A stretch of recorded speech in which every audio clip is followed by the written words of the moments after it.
Call girl. I am a sex worker. I am an individual who provides sexual services for money or compensation. Tonight, she talks business in the bedroom and her fight to change the law. Good evening, I'm Diana Fairbanks. Right across the border in Canada, prostitution is legal, and with this line of work comes risk. Tonight, News 4's Ed Dranch has a candid conversation with a sex worker who is determined to make the streets safer. Ed?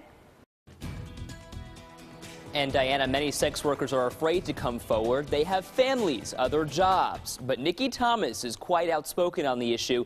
She didn't hold back while we were talking shop, and tonight her fight for change marches on. What's considered by some a salacious service in the United States is completely legal just north of the border. Canadian so-called sex workers competing for business. It doesn't have the same sort of emotional content that a word like prostitute might have.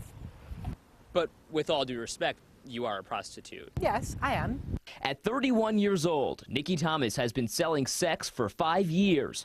For her safety, we agreed to meet in a generic location to discuss her business. How much money are we talking here? That's personal. Is it a lot? Is it a little bit? I do okay. For the sake of this story, I had many different conversations with many different sex workers. I'm told they're in all different tax brackets, some making as much as 6 figures a year.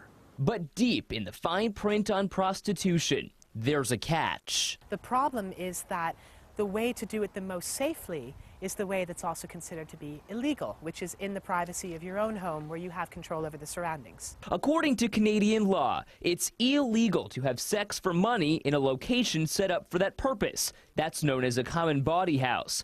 It's also against the law to live on the avails of the prostitution of another person, meaning a sex worker like Thomas cannot have a booker, a driver, nor any paid security. Sex workers' rights are human rights, and we absolutely deserve the same protections and the same freedoms as everybody else.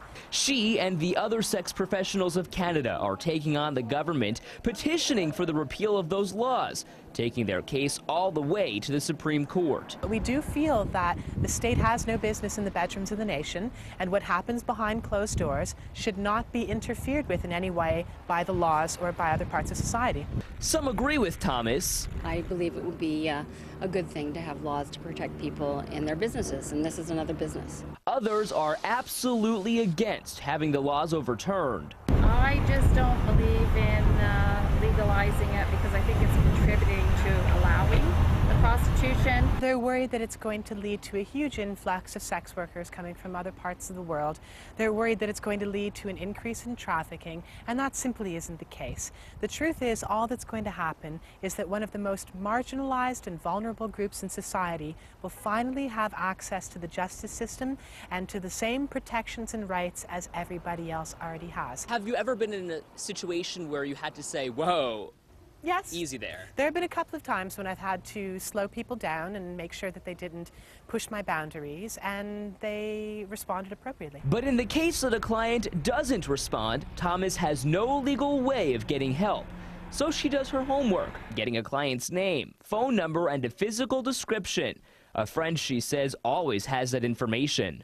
If a client is aware of this, then that means the opportunism disappears. And the vast majority of violence against sex workers is opportunistic. People perpetrate violence against sex workers because they think they can get away with it. If for nothing else other than safety, Thomas says the change in law will have a positive impact on a lucrative, legitimate business. It's something that I've done. It's something that I chose to do out of my own free will, and I don't have any regrets about it. The Supreme Court in Canada is likely to rule on the laws in the coming years. As for now, the way Thomas conducts her business is still considered to be illegal, but she says no court will prosecute these cases until the higher court rules. Reporting live tonight, Ed Dranch, News 4 at 5:30.